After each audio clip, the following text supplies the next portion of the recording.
নমস্কার শ্রোতা বন্ধুরা, গল্পের গ্রামোফোন চ্যানেলের আরও একটি পর্বে আমি মধুস্নাতা আপনাদের সকলকে আরও একবার স্বাগত জানাচ্ছি। আজ আমি আপনাদের জন্য কোনো বিশিষ্ট লেখকের লেখা কোনো গল্প নিয়ে আসিনি। আজ আমি আপনাদের শোনাব দুটি সত্যিকারের ঘটনা। একটি ঘটনা কিছুটা অলৌকিক, আর একটি ঘটনা কিছুটা ভৌতিক। অবশ্যই ঘটনা দুটি আমার কাছে অলৌকিক এবং ভৌতিক লেগেছে। আপনাদের কাছে হয়তো খুব সাধারণ ঘটনা বলে মনে হতে পারে, কিন্তু সাধারণত প্রতিদিনের জীবনযাত্রায় যে সমস্ত ঘটনাগুলি ঘটে তার থেকে একটু আলাদা বলেই আমার মনে হয়েছে এই ঘটনা দুটি। এই ঘটনা দুটি প্রত্যক্ষ সাক্ষী বা প্রত্যক্ষদর্শী আমি নিজেই। এই ঘটনা দুটি আমার সঙ্গেই ঘটেছিল। তাই আমি ভাবলাম, আমি রোজই তো আপনাদের সামনে বিভিন্ন লেখকদের লেখা পাঠ করে থাকি। আজকে আমি ভাবলাম দুটি সত্যিকারের ঘটনা আপনাদের সামনে তুলে ধরলে কেমন হয়। তাই আজকে আমি আপনাদের সামনে আমার সাথে ঘটে যাওয়া এই দুটি অদ্ভুত ঘটনা শেয়ার করতে চলেছি। তবে ঘটনা দুটি বলার আগে আমি এই কথাটা বলতে চাই, ঘটনা দুটি কি ঘটেছিল বা কেনই বা ঘটেছিল, কি ছিল সেটা আমি নিজেও জানি না। এর কারণও আমি জানতে পারিনি বা বুঝতে পারিনি। জানার থেকে বড় কথা, আমি ঘটনা দুটির কারণটা আমরা বুঝতে পারিনি। এই ঘটনা দুটি আমার কাছে খুবই অদ্ভুত মনে হয়েছে, তাই এই পর্বটির নামও আমি দিলাম অদ্ভুত। আপনারা শুনুন, আপনাদের এই ঘটনা দুটি কেমন লেগেছে আমাকে অবশ্যই কমেন্ট করে জানাবেন। তবে এবার আমি শুরু করছি আমার জীবনে ঘটে যাওয়া দুটি খুবই ছোট অদ্ভুত ঘটনা। প্রথম ঘটনাটি ঘটেছিল, সম্ভবত সালটা ছিল 2016। সেই সময় আমরা যখনই কলকাতায় যেতাম, আমি তো কলকাতার বাইরে থাকি, আমি এখন ব্যাঙ্গালোরে থাকি, সেই সময় আমরা থাকতাম হায়দ্রাবাদে। আমরা যখনই কলকাতায় যেতাম বেশিরভাগ সময়তে আমরা গাড়ি করে যেতাম, মানে বাই রোড আমরা হায়দ্রাবাদ টু কলকাতা যেতাম। যেটা আমরা এখনো করে থাকি, ব্যাঙ্গালোর টু কলকাতা আমরা বেশিরভাগই বাই রোডই যাই, খুব কমই আমরা ফ্লাইট বা ট্রেনে যাই। এই ঘটনাটি যখন ঘটেছিল সেই সময়টা ছিল সেপ্টেম্বর মাস, গণেশ পুজোর ঠিক এক সপ্তাহ পরে। এই ধরুন গণেশ পুজো হয়ে গেছে, চতুর্থী কেটে গেছে, তারপরেও ধরুন আরো 5-6 দিন কেটে গেছে। সেই দিন আমরা কলকাতা থেকে হায়দ্রাবাদে ফিরছিলাম। এই সময় আমাদের হায়দ্রাবাদ পৌঁছতে আর মাত্র 40 থেকে 50 কিলোমিটার বাকি, আর 40-50 কিলোমিটার হলেই হায়দ্রাবাদে পৌঁছে যাব। এই সময়েরই ঘটনা এটা। সেদিন মানে প্রচন্ড মেঘ করেছে, প্রচন্ড অদ্ভুত রকম একটা মেঘ করেছে, আকাশ পুরো কালো। রীতিমতো আমার তো রীতিমতো ভয় লাগছে। আমার হাজবেন্ড ড্রাইভ করছিলেন, ওর কোনো ভয় লাগছে না, ও রীতিমতো ভালোভাবেই ড্রাইভ করছে। আমার যেন মনে হচ্ছে আকাশ বোধহয় ভেঙে পড়বে, এরকম অদ্ভুত কালো হয়ে গেছে আকাশটা। দেখেই মনে হচ্ছে নয় বিশাল ঝড় উঠবে, আর নয় প্রচন্ড পরিমাণে বৃষ্টি নামবে। এইরকম সময় আস্তে আস্তে হঠাৎ আমাদের গাড়িটা টায়ার পাংচার হয়ে যায়। এবার আপনারা হয়তো অনেকেই জানেন, যখন আমরা হাইওয়ে দিয়ে আসি সেই সময় হাইওয়েগুলো দেখবেন বেশিরভাগ ক্ষেত্রে কোনো গ্রামাঞ্চলের ওপর দিয়ে আমরা আসি। শহর শুরু হওয়ার ধরুন 15-20 কিলোমিটার আগের থেকে একটু জনবসতি শুরু হয়, তারপর সেই শহরটা আসে, তারপর আস্তে আস্তে 10-15 কিলোমিটার আবার জনবসতি থাকে, তারপর আবার পুরো ফাঁকা জায়গা, পুরো গ্রামাঞ্চল। সেরকমই জায়গাটার মধ্যে আমাদের টায়ার পাংচার হয়। আর যেখানে টায়ার পাংচারটি হয়েছিল বাহাতে ছিল আমাদের পুরো চাষের জমি, ওদিকটা কোনো ঘরবাড়ি ছিল না। মানে আমরা যখন হায়দ্রাবাদের দিকে ফিরছি, হায়দ্রাবাদের দিকে সেই সময় বাঁ দিকটা ছিল পুরো চাষের জমি। আর তার অপোজিট সাইডটা মানে যেটা হায়দ্রাবাদ টু কলকাতার রুট, সেদিকটাতে একটু জনবসতি ছিল, কিন্তু সেগুলো একটু দূরে দূরে, মানে বাড়িগুলো দেখা যাচ্ছে ধরুন কিছুটা দূরে দূরে বাড়ি, হয়তো সবে গ্রাম শুরু হয়েছে, তারপর একটু এগুলো হয়তো গ্রাম ওই ভেতর দিকটা। এই সময় দেখছি ওই গ্রামের ভেতর থেকে কয়েকটি ছেলে, সাত আটটি ছেলে হবে তারা, এবং গণেশ ঠাকুর নিয়ে তারা ওই গ্রামের রাস্তা ধরে ওই মাঠের ওপর দিয়ে বলতে পারেন, ছোট কাঁচা রাস্তা ধরে তারা আস্তে আস্তে এই হাইওয়ের দিকে আসছে, মানে তারা গণেশ ঠাকুরটা বিসর্জন দেবে। তখনই গণেশ, আমি যেটা বললাম যে কিছুদিন আগে গণেশ পুজোর ছিল, তারপরেই ধরুন ওই 5-6 দিন থেকে এক সপ্তাহের মধ্যে, হয়তো এক সপ্তাহ হয়নি, 5-6 দিন, মানে চতুর্থী গেছে, গণেশ চতুর্থীতে আমরা গণেশ পুজো করি, তারপরে ধরুন 5-6 দিনের ঘটনা বলছি। অনেক সময় তো হয় না, অনেকে গণেশ যে কোনো পুজোর সময় বলুন, অনেক সময় যেমন হয় যে পুজোর পরে আমরা আরো 5-6 দিন ঠাকুর রেখে দিই, তারপরে আমরা বিসর্জন দিই। এরকমই গ্রামের কোনো একটা ছোট পুজো হবে, ছেলেগুলো গ্রামের ওই যারা আসছে গ্রাম থেকে, তারা এরকম ঠাকুর বিসর্জন দেওয়ার জন্য ঠাকুরটাকে গ্রামের রাস্তা ধরে আস্তে আস্তে নিয়ে আসছে, আমি দেখলাম। আর বাঁ দিকটাতে যখন আমি নেমে দাঁড়ালাম, পুরো চাষের জমি, আর কিচ্ছু কোনো ঘরবাড়ি নেই। এমন সময় আমার হাজবেন্ড যখন ওই স্টেপনি বার করছে, বা আরো যে ইকুইপমেন্ট যেগুলো দিয়ে আপনার চাকাটা খুলবে, খুলে লাগাবে, সেই সময় হঠাৎ দেখি আমি যেখানে দাঁড়িয়ে আছি, আমার ঠিক পাশেই যে আলটা শেষ হয়ে, যেটা আল বলে আর কি, মাঠে উঁচু জমি যেটা ধরে রাস্তা দিয়ে হেঁটে আসা যায়, আমি যখন তাকালাম তার 1 মিনিট আগেও কিন্তু ওখানে কেউ ছিল না। হঠাৎ দেখি আমার ঠিক পাশ দিয়ে ওই মাঠের পাশ থেকে, মানে মাঠের দিক থেকে একজন উঠে এলো। ছেলেটি কোত্থেকে এলো আমি কিচ্ছু জানি না, তার 1 মিনিটও বলবো না, তার কিছুক্ষণ আগেও যখন আমি পিছনের দিকে তাকিয়েছিলাম কেউ ছিল না। আমি যখন হাজবেন্ডের দিকে তাকিয়ে কথা বলছি, কি হবে গো, বৃষ্টি এসে যাবে, এই যে টায়ার পাংচার হলো, জাস্ট এইটুকু কথাই হয়তো বলেছি, মানে এক্স্যাক্টলি কথাটা তো আমার মনে নেই, ওটা অনেকদিন আগের ঘটনা। মানে আমি এই নিয়ে খুব ভয় পাচ্ছিলাম যে বৃষ্টি এসে যাবে। ওই 1 মিনিট হবে কি তার থেকেও কম সময়, হঠাৎ দেখি যে এখানে কোনো মানুষজন ছিল না, একটি ছেলে, এই ধরুন 26-27 বছর বয়স হবে, ছেলেটি হঠাৎ করে উঠে আসলো রাস্তাতে, এবং উঠে এসে আমার হাজবেন্ডের হাত থেকে যে স্টেপনি ছিল, সেই স্টেপনিটা নিয়ে গিয়ে আমাদের চাকাটা লাগাতে শুরু করলো। আমরা তো অবাক, মানে এত হঠাৎ করে চোখের নিমেষে ঘটনাটা ঘটলো। আমরা কি করি, কেউ হয়তো আসলো, জিজ্ঞেস করলাম যে দাদা কি হয়েছে, যেটুকু হোক, একটু হিন্দিতে হোক বা যে কোনো ভাষায় সে একটু জিজ্ঞেস করবে। সেই ছেলেটি একটা কথা উচ্চবাচ্য করলো না। রীতিমতো আমরা কিছু বলার আগে আমার হাজবেন্ড জাস্ট স্টেপনিটা বার করেছে, ও কোথা থেকে হঠাৎ করে এলো, আমার হাজবেন্ড থেকে স্টেপনিটা নিল, নিয়ে চাকাটা সারতে শুরু করলো। আমি তো রীতিমতো অবাক, আমি আমার হাজবেন্ডের দিকে তাকাচ্ছি, হাজবেন্ডও বুঝতে পারছে না। সে ছেলেটাকে কিছু জিজ্ঞেস করলো, কিন্তু সেটা কোনো উত্তর দিল না। এবার ভীষণ তাড়াতাড়ি ভাবে ছেলেটা চাকাটা সারিয়ে দিল। যে কি তাড়াতাড়ি সারানো, চিন্তাই করতে পারলাম না অত তাড়াতাড়ি চাকাটা সারানো যায়। একটা মানুষ চাকা খুলবে, লাগাবে, ও সবই করলো, সবই কিন্তু আমাদের চোখের সামনে হলো, কিন্তু যেন নিমেষের মধ্যে হয়ে গেল। কি করে জিনিসটা হলো আমরা বুঝতে পারলাম না। চাকাটা সারিয়ে আমার হাজবেন্ডের হাতে জাস্ট দিল, আমার হাজবেন্ড বলে হ্যাঁ হ্যাঁ ঠিক আছে, আমার হাজবেন্ড বলে হ্যাঁ থ্যাংক ইউ বলে একটু দাঁড়ান বলে, আমার হাজবেন্ড এটা ছিল যেটা চাকাটা চেঞ্জ করা হলো, সে টায়ারটাকে নিয়ে পিছনে ডিকিতে রাখতে গেছে। আমি তখন দেখলাম ছেলেটি হট করে পেরিয়ে ও পাশে চলে গেল, মানে আমি জাস্ট ওকে লাস্ট দেখলাম, ছেলেটি ডিভাইডারটা পেরোচ্ছে, মানে দুটো রাস্তার দুদিকে রাস্তার মাঝখানে যে ডিভাইডারটা থাকে, সেই ডিভাইডারে উঠে ছেলেটা ওদিকে যাচ্ছে।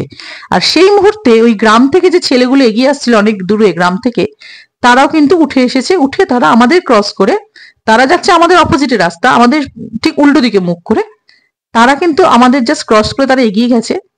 সেই ছেলেটিও রাস্তা জাস্ট ক্রস করে গিয়ে ওই ছেলেগুলোর পিছনে গিয়ে হঠাৎ যেন উধাও হয়ে গেল, আমি সেটাকে আর দেখতে পেলাম না।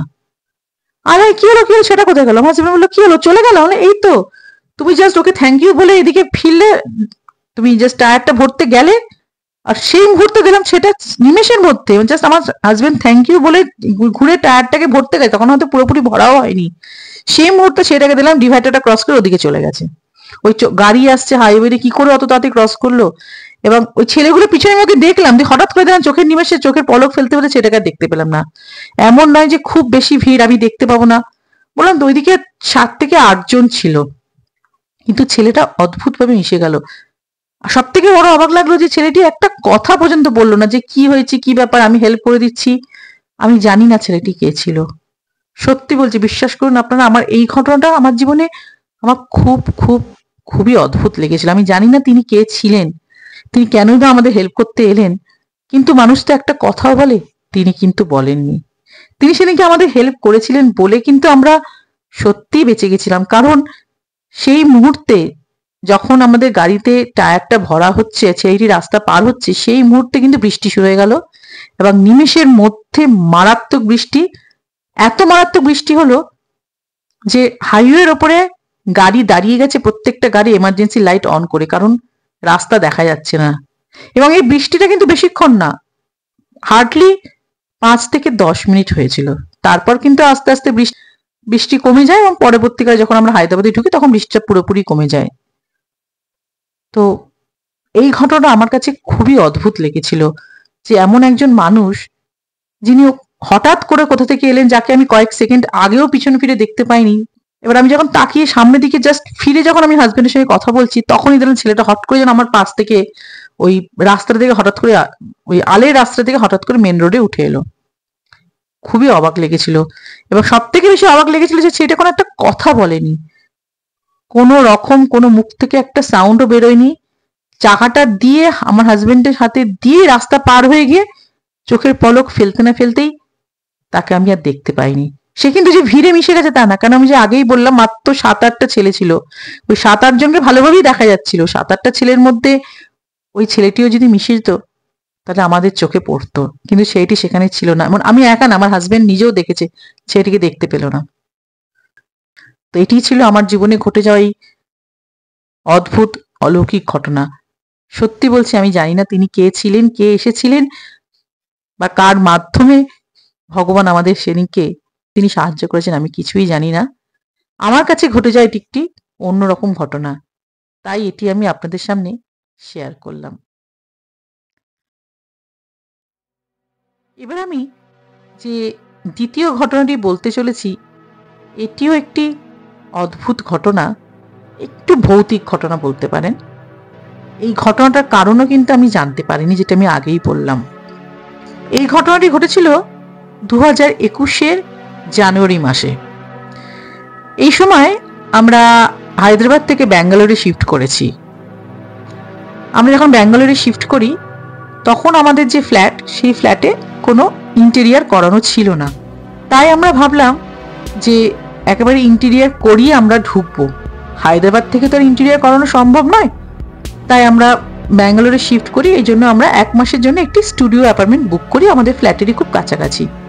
কারণ আমরা যদি একবার ঢুকে যাই, প্রচন্ড এই কাজের মাধ্যমে একবার ঢুকে গেলে সে কাজ করানো খুব মুশকিল, কারণ প্রচন্ড ধুলো বালি হবে। আর আমার মেয়ে তখন খুবই ছোট, ওইটুকু বাচ্চাকে নিয়ে আমি থাকতে পারবো না।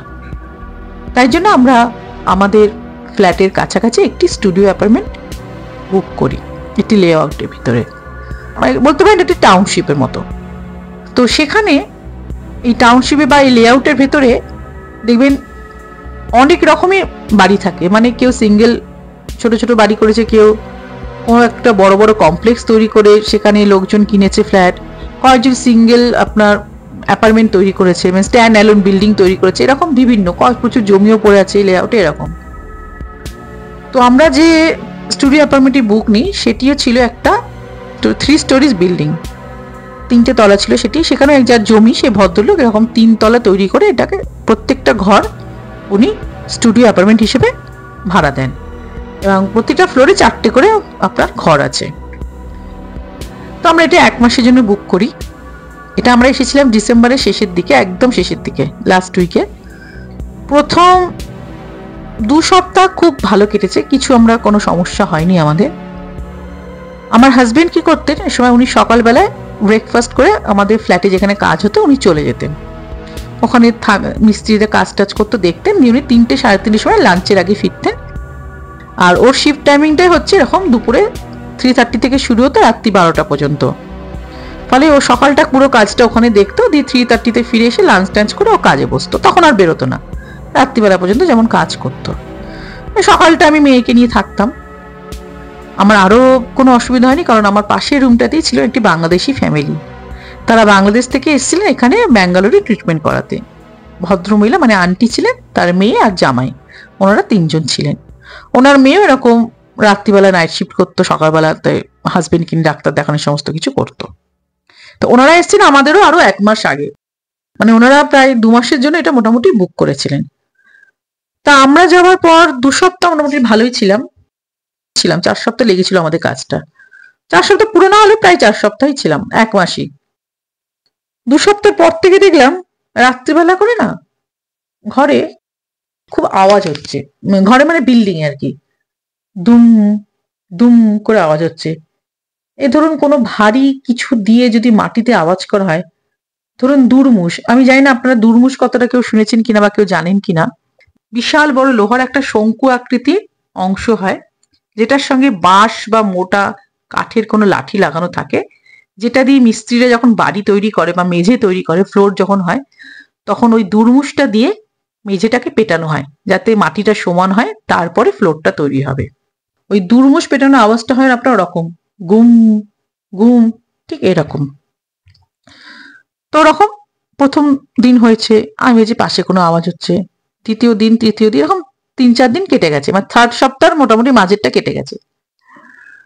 তারপরে একদিন এরকম হাজবেন্ডকে বলা, হাজবেন্ড বলছে কি জানি প্রায় তো আওয়াজ হচ্ছে, রাত্রিবেলায় বোধহয় আশপাশে তো কারখানা টারখানা থাকতেই পারে, হয়তো কোথাও কোনো কাজ হয়, কিছু একটা হবে হয়তো। ঠিক আছে। তারপরে একদিন আমি পাশে আন্টির সঙ্গে গল্প করছি সকালবেলা, আমার হাজবেন্ড তখন বেরিয়ে গেছেন ওই আমাদের ফ্ল্যাটে। আমি বলছি আন্টি এরকম না 2 দিন ধরে আওয়াজ আসছে, বাবা কিরকম আওয়াজ জানেন? আন্টি বলছে হ্যাঁ তোমরাও পেয়েছো? আমরাও পেয়েছি। আন্টি আপনারাও পেয়েছে? আন্টি বলছে হ্যাঁ। না তাহলে বোধহয় কোনো কাজ টাজ হচ্ছে। আন্টি বলছে তা হবে, কিন্তু জানো তো যখন আওয়াজ হচ্ছে না বাড়িটা যেন কেমন কাঁপছে, কি জোরে জোরে হচ্ছে না? হ্যাঁ আন্টি ভীষণ জোরে জোরে হচ্ছে, মানে ওই জন্য বাড়িটা কাঁপছে। এই করতে করতে রাতের দিকে বেশ আওয়াজটা হতে থাকলো এবং রীতিমতো বাড়িটা কাঁপতে শুরু করলো, বিশেষ করে আন্টিদের ঘরটা, যেন মনে হতো আন্টিদের ঘরের নিচেই বোধহয় কেউ ওই দুরমুষটা পিষছে, এত আওয়াজ হচ্ছে, কাঁপছে রীতিমতো।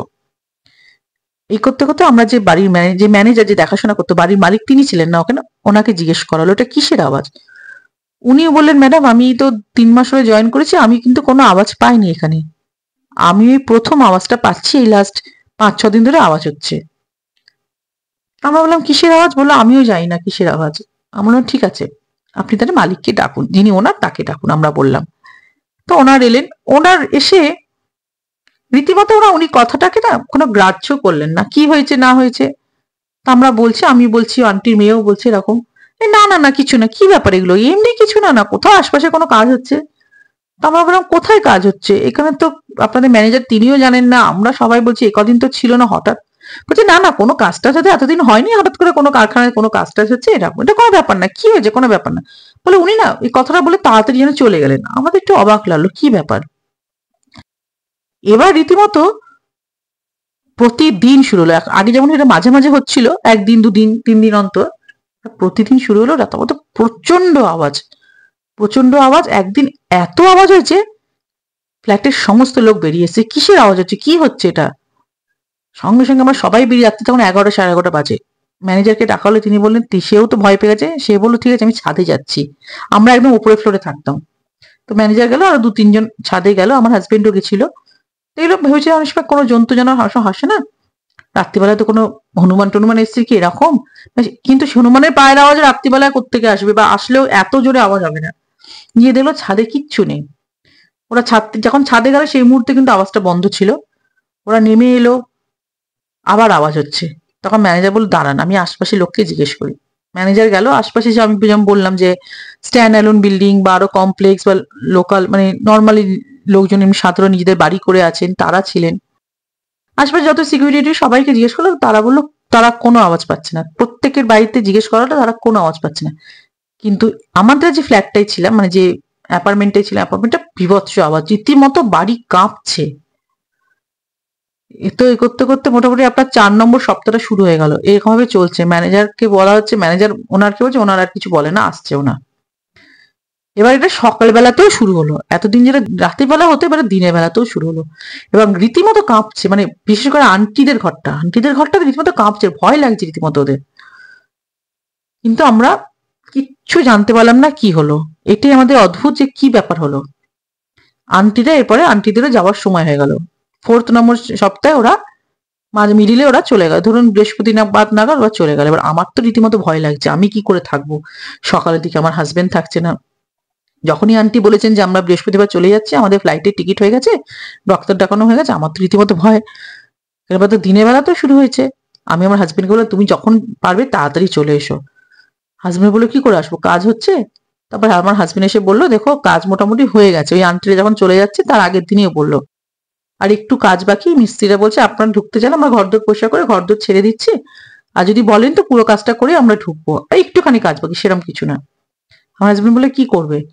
বললো, আর 2 দিন লাগবে, আর ধরো আজকে এরকম বুধ বৃহস্পতি, শুক্রবারের মধ্যে হয়ে যাবে। আলাম, তখন আমি বললাম, যেভাবেই হোক শুক্রবারের মধ্যে শেষ করো, আমি শনিবারই ঢুকবো, আমার শনিবারের দিন টিন দেখার দরকার নেই, কি ব্যাপার না ব্যাপার। অনেকে বলে যে শনিবার ঢুকতে নেই, আমি বললাম আমি শনিবারই ঢুকবো, আমি এই বাড়িতে থাকবো না।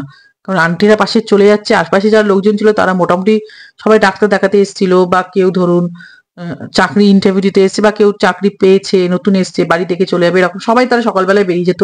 ওই ওপরের ফ্লোরটাতে পুরো আমি একা থাকতাম মেয়েকে নিয়ে। কোনো রকমে আন্টিরা চলে যাওয়ার পর 2 দিন ছিলাম। দিনের বেলা তো রীতিমতো আওয়াজ হচ্ছিল, রাতের বেলাতে মারাত্মক আওয়াজ। রাতের বেলাতে আমার হাজবেন্ড চলেই আসতো, ওনারা চলে গেলেন। তার 2 দিন পরে আমরা জাস্ট 2টো দিনই যাচ্ছিলাম, তারপর আমরাও সঙ্গে সঙ্গে চলে এলাম। আমার ঘরে যেটুকু কাজ বাকি আমি বাকিটা পরে এসে করেছি। তো এটাই ছিল একটা অদ্ভুত অলৌকিক ঘটনা আমার মনে হয়েছে। কারণ এই কারণ আমি কি জানতে পাইনি, মানে এই ঘটনাটা যে আমি একা দেখেছি, যে আমার কোনো ভুল, তা কিন্তু নয়। ওই বিল্ডিং এ প্রত্যেকটা ঘরে, মানে প্রতিটা ফ্লোরে 4টে করে রুম। ধরুন প্রতিটা রুমে যদি লোক নাও থাকে, আমি মানলাম 4 4 3 4 12টা রুম, 12টা রুমের মধ্যে যদি 5 6টাতে লোকজন থাকে, বাকিগুলো খালিও যদি থাকে, মানে সব করে তো সবসময় লোক থাকতো না, কেউ আসতো 2 দিন থাকতো, কেউ ছেড়ে দিত, 2 দিন পর আসতো, এরকম। আমরা টানা 1 মাস ছিলাম, আর ওই আন্টিরা টানা 2 মাস ছিল। এছাড়া সবাই 2 3 দিনের জন্য বুক করতো, কোনো কারণে আসতো, বা 1 সপ্তাহের জন্য এলো ডাক্তার দেখাতে, এরকম। তা প্রতিটা লোক, সেটাই বলছি, প্রতিটা লোক কিন্তু এই ঘটনাটা সাক্ষী। কিন্তু কি কারণ আমরা জানতে পাইনি, সে ম্যানেজারও আমাদের বলেনি, এবং ম্যানেজার নিজে বলছে সে নিজেও জানে না। সে, তার কাছে ওটা অদ্ভুত ঘটনা, মানে তারও একটু অদ্ভুত লাগছে, এবং সে সত্যি বলেছে না কি বলেছে সেটা আমরা জানি না, সে আমাদের এই কথাটা বলেছে। কারণ তারপর আমরা ওনারকে যতবারই ফোন করেছি বা ডেকেছি, উনি কোনো ফোনই তোলেননি, কোনো উত্তরও দেননি। এটাই ছিল আমার শেষ ঘটনাটা। আমার কাছে খুবই অদ্ভুত লেগেছে, কিন্তু এই ঘটনার যেটা বললাম আমি, তার কোনো মীমাংসা হয়নি, বা কোনো কনক্লুশন আমি আমরা পৌঁছতে পারিনি। এই জন্যই আমার অদ্ভুত লেগেছে, যদি এটা আমি একা উপলব্ধি করতাম, আমার তো মনের ভুল হতো। কিন্তু যেহেতু অতগুলো লোক প্রত্যেকে দেখেছে, প্রত্যেকে উপলব্ধি করেছে, সুতরাং এই ঘটনাটা আমার কাছে খুব সাধারণ ঘটনা মনে হয়নি। তাই আমার মনে হলো এই আমার জীবনে ঘটেছে এই অলৌকিক আর এই কিছুটা হলেও ভৌতিক এই ঘটনা দুটি আপনাদের কাছে আমার শেয়ার করা উচিত, বা আমার মনে হলো আমি একটু শেয়ার করি। তো কেমন লাগলো আমার এই ঘটনা দুটি, আপনারা অবশ্যই আমাকে কমেন্ট করে জানাবেন। আর এরকম অনেক ঘটনা আপনাদের হয়তো অনেকের জীবনেই ঘটেছে, সেটা অলৌকিকও হতে পারে, বা এরকম ভৌতিক বা অদ্ভুত বা একটু অন্যরকম, যে কোনো রকম ঘটনাই হতে পারে। আপনারা যদি চান সেই ঘটনাটি শেয়ার করতে, সেটা কিন্তু আমাকে জানাবেন। আপনারা যদি এরকম অন্যরকম ঘটনা, কিছুটা অন্যরকম ঘটনা যদি থাকে, যেটা যদি আপনারা আমার কাছে পাঠান, আমি অবশ্যই আমার এই গল্পের গ্রামোফোন চ্যানেলের মাধ্যমে সেটি শেয়ার করব। তবে যখনই সে ঘটনাটি পাঠাবেন, সেটি অবশ্যই মনে রাখবেন যেন সেই ঘটনাটি কোনো ধর্মকে আঘাত না করে, কোনো রাজনৈতিক ঘটনা না হয়, বা কোনো বিশেষ কোনো রাজনীতি দলের হয়ে কোনো ঘটনা না হয়, এবং অবশ্যই সেই ঘটনাটি যেন সকল বয়সী শ্রোতার শোনার উপযুক্ত হয়। আজকে তাহলে এই পর্যন্ত। সকলে ভালো থাকবেন, সুস্থ থাকবেন কামনা করি। নমস্কার।